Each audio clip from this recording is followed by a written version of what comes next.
Welcome to the I-29 Moo U Dairy Podcast. I-29 Moo University is a consortium of land-grant universities in Minnesota, Iowa, South Dakota, and Nebraska. This podcast covers timely news, information, and research for today's dairy industry. On this episode of the I-29 Moo University podcast, we'll be discussing kind of overcrowding in dairy barns with a high cost of milk, and of course feed costs are up. There's a lot of discussion about how many extra cows I can put in my barn. Kind of seems when milk prices are low, we overcrowd. When milk prices are high, we overcrowd. So my name is Jim Salfer. I'm with the University of Minnesota. Co-hosting with me today is Fred Hall. He's with Northwest Iowa Extension. Welcome, Fred. Thank you. Always a privilege to be here. And this is one of those topics today that I think is really pertinent for right now. Yeah, and our guest today is Albert Vries. Dr. Vries is a professor, and he's at the University of Florida, pretty common in dairy circles. Albert, do you want to talk a little bit about your work you've been doing with overcrowding or have done in the past with overcrowding? Yeah, thank you for having me in this podcast.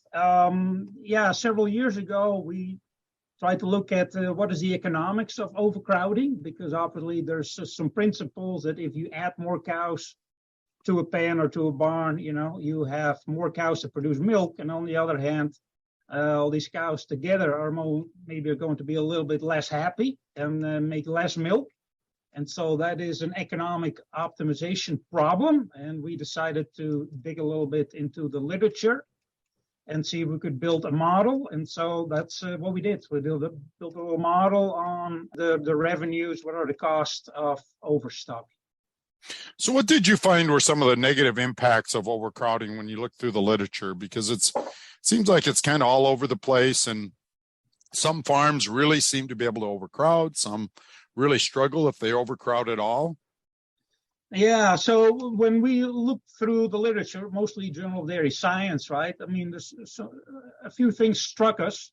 One, what most of the studies looked at loss in milk, okay, when you overcrowd. There's a lot less data on overcrowding effect on, say, injuries or reproduction, health, and so on. And secondly, there were not a lot of studies. And maybe third, the studies that there were always done with a short-term experiment. Folks would say, let's overstock a pen like a month and then go back to non-overstocking. So if overstocking has consequences for cows sort of in the long term, you may not capture those if you're just looking at a short-term response to overstocking. So collectively, we thought that in the scientific literature, the effect of overstocking on cow performance, mostly milk production and health and reproduction, is actually not very well documented. We had to work with, whatever we could find, put them in our model, and then we had to do a lot of what-if analysis. What if milk loss is actually greater than what we find in the literature and so on? What does that then do to overstocking? When, I'm out and looking and talking about overstocking, the first thing I start to look at is there a defect in the stalls themselves? Are they not sized right for the cows? If there's a problem there and you put more cows, I would assume that's a bad thing. Yeah, you make some good points there, right? I mean, so let me start with when we looked at stocking density, we looked at the cows per stall in a pen, right? And so another way of looking at stocking density is do cows have enough space to eat, right? Like if you look at 6-row barns, their feeding space may be the more primary measure of stocking density. When it comes to, are cows actually using stalls? I mean, one of the things you could say, well, a lot of stalls are being used well. As a result, because we have a lot of cows in the pen, it may not be the case that these stalls are actually very well designed, right? So you could say, our stalls are well designed because they're all used. And yes, we have overstock. So that's sort of because these cows feel a need to lay down. And so even if the stall is not well designed, they may find a spot that if you took cows out, they'd use these stalls a lot less. some of the things I think about are all the stalls really pretty good quality stalls. The other thing I think about that you touched on a little bit was, I think, it's so multifactorial on why some farms can overcrowd and some can't. One of the things I think about is, our heifers and cows separated. If you have them in one group, the heifers are always going to lose, right? And so I think there's some keys if you are going to overstock, or some questions you need to ask yourself. Am I in the right position to overstock? Or Albert or Fred, are there any other experiences you've had in working with farmers that would dictate how much you could overcrowd, or whether you could overcrowd or not in your barn? Yeah, I wish when we looked at the literature, right, it was not to us very clear if overstocking in a pen with just heifers or just cows would have different effects on milk loss versus a pen where you have both first lactation and older cows together. I wish we could separate that out better, because then the economics might turn out a little different if you just had first lactation cows together versus older cows versus a combination of those. And I also go back to that the data we had was sort of incomplete, because when I talked about overstocking several years ago, people tell me, yeah, but you get more injuries if you put cows together overstocked, okay? And so, I mean, if those injuries are not expressed in less milk or poor fertility, or maybe even some more forced culling, then we've sort of underestimated that effect on the overstocking economics. Yeah, I think you're right. It is really hard to kind of determine, and it is puzzling. And, of course, I'll hear from farmers that, well, cows need to lay down half the day, so that in theory means that I can overstock by quite a bit, because if half the cows are standing, half of them are lying. But I'm not sure that really plays out. Number one, cows kind of like to all lay down in the evening. If we look at a robot data, or if you go in a freestall barn, go in the middle of the night, it's not like half your cows are standing and eating at the feed bunk. And so I think we also have to take into account a little bit of cows' natural behavior and how they like to interact with each other. And so I'm not sure what the right answer is, but I think that we really need to contemplate. Fred or Albert, if you have any other ideas, some of the things I think about, and of course you have this issue, is your heat abatement good? I think you've really got to have pretty good heat abatement if you're going to try and overcrowd. And I think you talked about bunk space. Did you find anything in the literature, Albert, as you were looking? Because, if I look in a Journal of Dairy Science book or recommended, they need 24 inches of bunk space. I have a hard time going in a barn and finding 24 inches of bunk space. They just, like you said, these 3-row pens or 6-row barns, they're probably at 18 inches if they're not overcrowding. So is there any good data that says realistically at what point is bunk space limiting? I don't know of data that says when bunk space is limiting, right? I think if you hear, about it ought to be 24 inches, that means that if you go shorter than 24 inches, if we're looking at feeding space, you start to lose milk. Well, the whole economics of stocking density is we accept that an individual cow produces a little less milk, but we make up for that and some more by adding more cows in the pen, right? So everything, when it comes to stocking density, basically says we accept to a certain extent that these cows being overcrowded per cow, we're actually losing some. Right. The question is, I follow the economic principle, we make up more in the pen. The pen is really our constraint here. But we make up with more cows in that same pen than we're losing per individual cow. So you can't just look at, an individual fact and says per cow, ideally she gets 24 inches. No, she probably lost 36 inches, right? If it was her to choose. So we do accept to a certain level that actually cow performance, milk production drops. That's the whole foundation really of getting to the economics of stocking density. I think the other thing you got to kind of think about from that standpoint, if you look at the literature, when you overcrowd cows, what happens is they eat faster. Rick Grantz did some of that data a few years ago, and I liken it to I had a good family friend growing up that they had 12 children in their family. And I remember one night going over to their place for supper, and their mom made 2 full chickens. And we're all sitting around the table. And this good friend of mine, I just looked at him. I said, well, how does this work? I mean, it just, he said, I'll tell you what, you grab and you eat fast or you don't get anything. He said, that's how it works around here. So I think, well, that's maybe a little bit with the way cows are overcrowded. There's sort of a limited amount of bunk space, and so you got to eat fast so you get your share so the neighbor doesn't get it. I don't know if that's a good analogy, but I think that does affect a little bit the behavior of cows. And I think that then it will prompt the dairyman, if he's running that bunk once a day, it ain't gonna work if he's adds 20% overage. He's gonna have to fill it twice a day and sweep it more times than he has maybe traditionally, just to make sure those timid cows can still get into the stall and eat something. Yeah, that makes sense to me, right? And then if you didn't feed them often enough, the loss per cow with overstocking become a bigger number. And then economically, let's say, oh, let's not overstock as much because we're just penalizing these cows too much. If a limiting factor is, their feed intake. Yeah, I think it's one of those things, Fred, to tie in what you're saying. You got to make sure there's feed along the entire bunk too. I mean, cows, again, if you look at some of the cow behavior data, cows prefer to kind of eat in the same spot.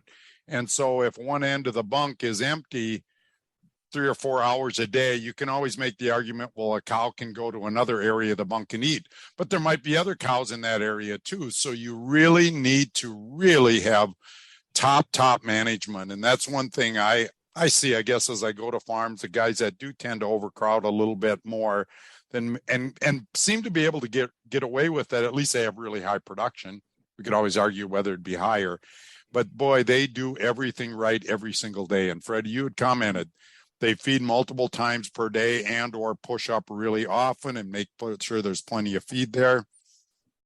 Albert, I think your spreadsheet is really interesting. When I just want to confirm this with you, and I don't know if it's right or not, but I put in $25 milk. I don't know if that's the right price, depends on where you're at in the country. I put in 14 cents per pound of dry matter for feed. And it seems like you can afford to lose maybe 1 to 2 pounds. When I put 3 pounds of loss in, then my ideal stocking density becomes about 115 to 120%. Once I get above 3 pounds per cow per day loss, you can't overcrowd at all. Does that seem to kind of make sense, that you can maybe lose 1 to 2 pounds when you're overstocking, and that level is acceptable, maybe is the right term, at least from a profitability standpoint? Yeah, you're asking, you bring us some important points, right? In the math that we did, and we did economics on this, right? I think we said, per 10% or so, they lose, say, 2 pounds per day. And that means if you overstock 20%, they would lose 4 pounds. If you overstock 30%, 6 pounds, right? So it's a linear loss, okay? And we're not sure if that's the case, right? Maybe when we overstock a little bit, the loss is not very great per percent overstocking. And if we get to high overstocking densities, maybe this sort of accelerated, increased losses, essentially. We just assumed it was a linear loss. And indeed, the overstocking, what is optimal is very sensitive to, what the milk loss is. And so it's actually quite sensitive to really income over feed cost, right? So you mentioned milk price, you mentioned feed price. So that is a big difference. If milk prices go to feed is cheap, we have high income over feed cost, it actually pays to overstock more.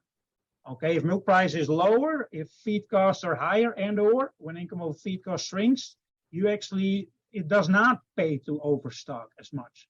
And I think that is also a principle dairymen have to get used to, right? I think the idea is that, milk price is low, I have to make up for it by putting more cows in the barn. That's actually the wrong response. Okay, that's the wrong response. Milk price is low. You want to actually reduce the number of cows because your overstocking doesn't pay for itself as much. In today's world, I mean, we're looking at high milk prices as we speak.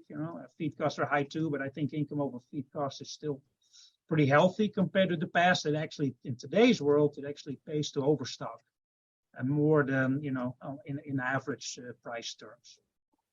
Yeah, I think the reason for that is that we've got that maintenance costs. And if we assume 10 to 15 pounds of feed it takes to maintain a cow at 14 cents per pound of dry matter, I think that's pretty close, depending upon where you're at.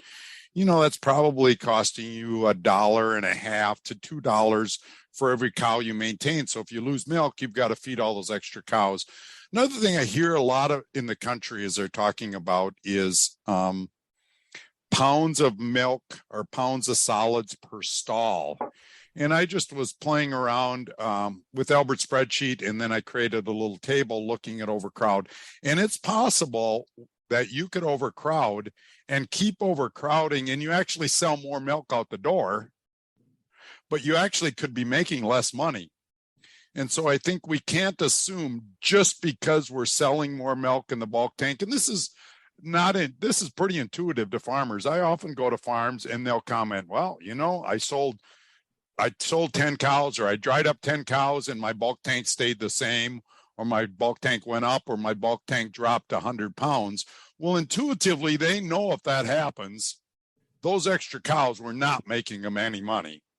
They were probably losing money with those extra cows, but it's a little harder to quantify when you've kind of got an ongoing herd.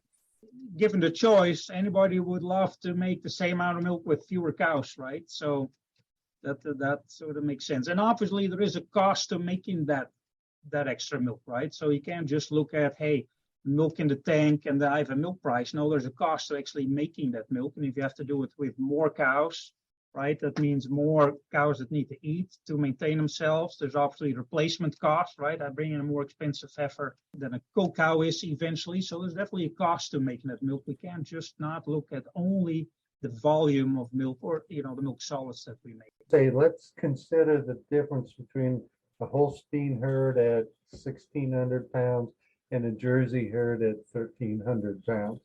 Are we then looking at a different scenario, or how do we plug that into this model? Oh, that's a very good question, right? So what you're asking basically, would the stocking density look different for a Jersey herd versus a Holstein herd because the Jerseys are smaller? The Jerseys make a little bit more solids, right, too, per pound of milk. Honestly, I really have to think about stocking density in herds being the economics on milk price of feed costs the same is different than in Holsteins.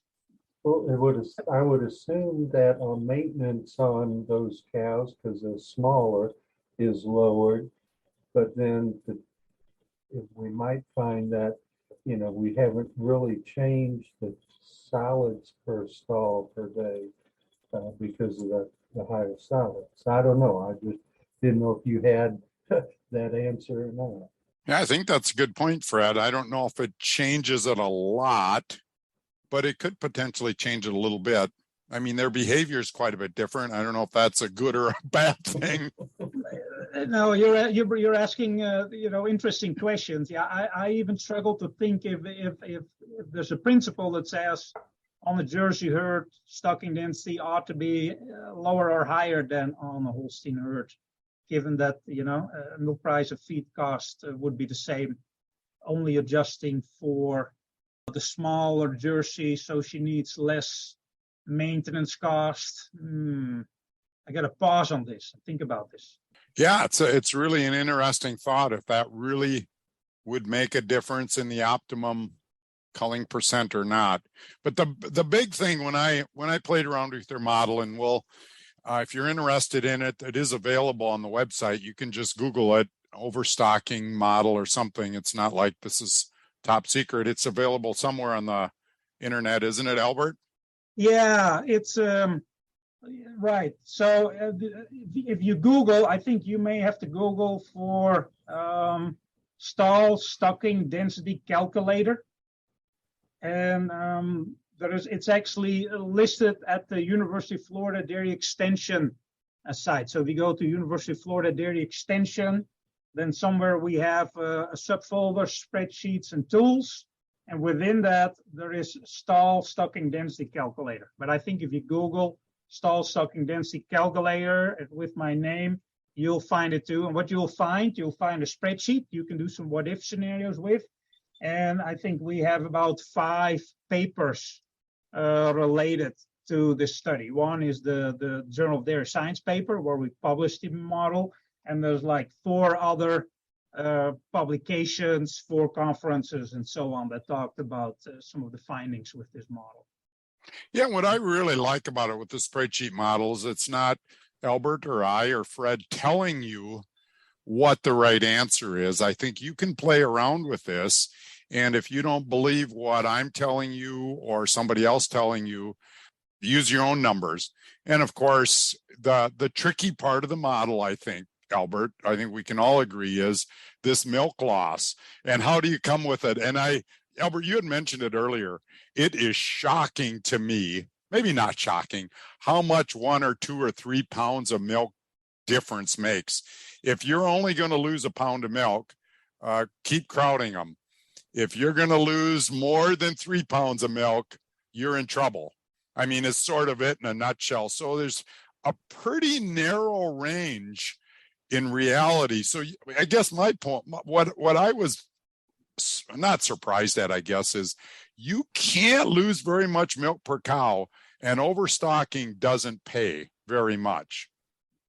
Yeah, those are good observations, right? And I think that milk loss that's part of the calculator is very farm dependent. I already mentioned that when we did this study, we were looking in the literature. That is, people have done studies and quantified how much milk a cow loses, or if we overstock. That data was variable and not very strong. But even if we had found an average there, right, I think if you go to an individual farm, you still find that milk loss varies a lot, from one farm to the next, depending on overstocking. So, I mean, I like your suggestion, you got to sort of, do these analysis with your own dairy in mind, and hopefully you can do that with this calculator. One of the common themes I see of people that seem like they successfully overstocked, we talked about a lot of it, except maybe one area. They never, ever, ever overcrowd close-up cows or just fresh cows. It seems like those cows, those are kind of in sacred groups. Those close-up cows, they really get plenty of bunk space. They calve them in. Once they get off and really get milking well, so they're up and they're through that transition stage, then it seems like cows can take overcrowding a little bit better. But boy, those cows right around calving, first the couple weeks before calving and maybe a couple weeks after calving, they handle those cows with really kid gloves until they're up and aggressive. Do either of you have comments on that? Yeah, let me start. Yeah, I'm glad you bring this up. Because the calculator that we built here is really for cows past the transition period. We stayed away from cows around calving. Also, hearing from experts, you don't want to overstock those. So we did not even attempt to do economics on those. So really, the calculator is for cows that are past fresh, but maybe, at start of breeding and later.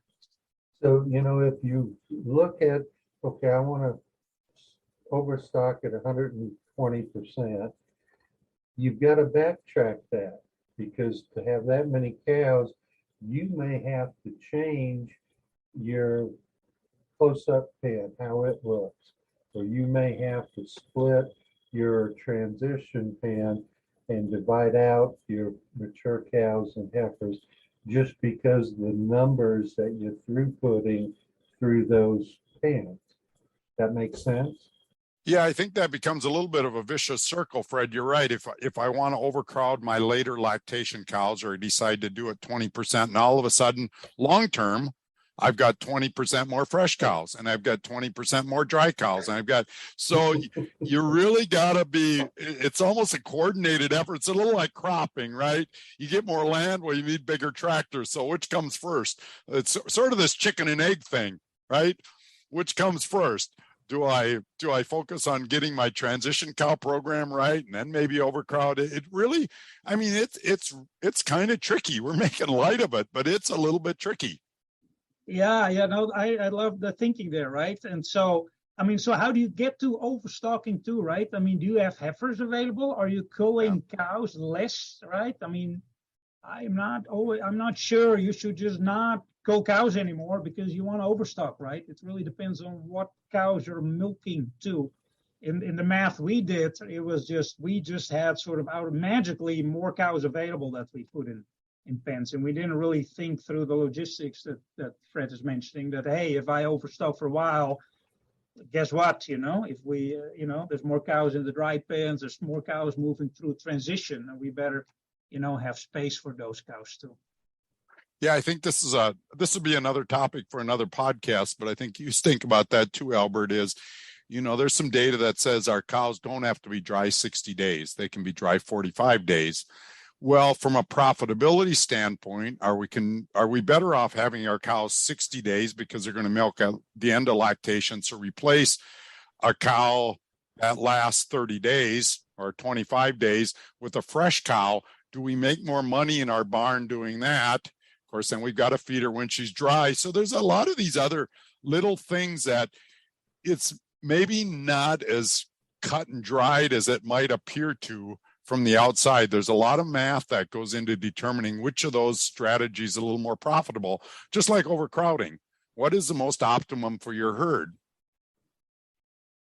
Right. And so it's one thing for us to say as academics, as folks in the field, to say we know how to calculate it. It's a different thing if, well, how much milk do my cows lose, right, on one herd? Or what is, how much milk do I lose, for example, if you think in terms of dry period length, if my dry period length is shorter or longer, right? So we still have to be very good at measuring performance of cows and how the performance of cows responds to what we do with them, it being stocking density, that being dry period length, that be overstocking or not, right, in the transition period. So that quantification of the performance of the cow based on what we do with her, that is sort of key. And then the math sort of almost follows from that automatically, but we better have the quantification done right.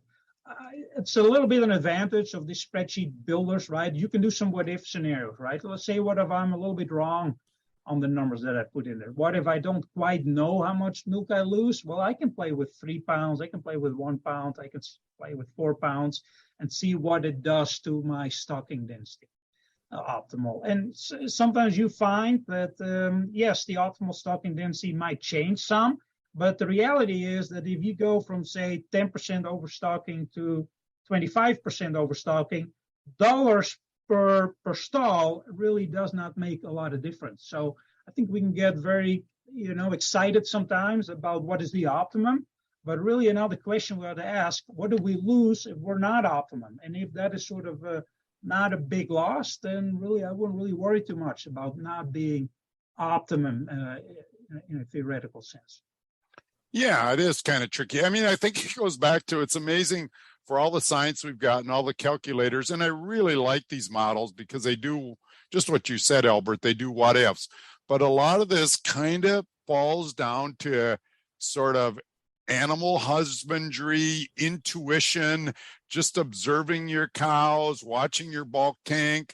How healthy are they? Are you getting more lame cows? I think, we really don't, I think, still have really good data analysis tools to identify some of this very well yet. It seems like eventually I suspect we might be getting there. No, that's correct, right? I think if you just ask, can we really measure how cows respond to stocking density on an individual farm? I don't think we can easily dig through the data and find what that response for this farm is. So yeah, that either means, better tools, but it probably comes complicated tools too. And we all know there's, more complicated is not always better. We've talked about a lot of really good information and ideas. As we start to wind up today's podcast, why don't each of you take a take-home point? If somebody comes to you, what are you going to tell them to first look at? Yeah, I mean, some key take homes when we put this calculator together, right? And this has come up through the podcast that the optimal stocking density, looking at cows per stall, really depends on milk loss. So we got to see if we can have that a farm specific number there.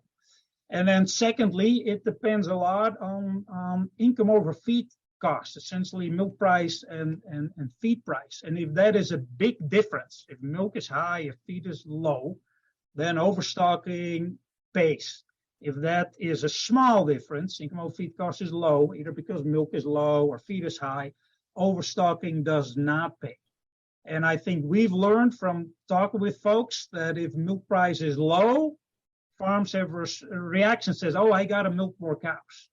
Okay, and maybe that's true if you want to dilute your fixed assets, but it's not the right thing to then put more cows in the same pen when income over feed cost is low, because the marginal value of that extra cow is low when income over feed cost is low. So these calculators really help you think through, what way does my overstocking move when some of these prices change. Yeah, my only comments, Fred's, would be is if you're going to do this, don't necessarily do what your neighbor is saying or somebody that you maybe heard. You really got to think about, how do I manage my transition cows? You got to be really, really good at that. I think you had mentioned it earlier, Fred. You've got to be really good at bunk management. And I think you've just got to really watch your cows. And a lot of this is kind of intuition. You got to have a really good foot health program. You've got to have really good heat abatement.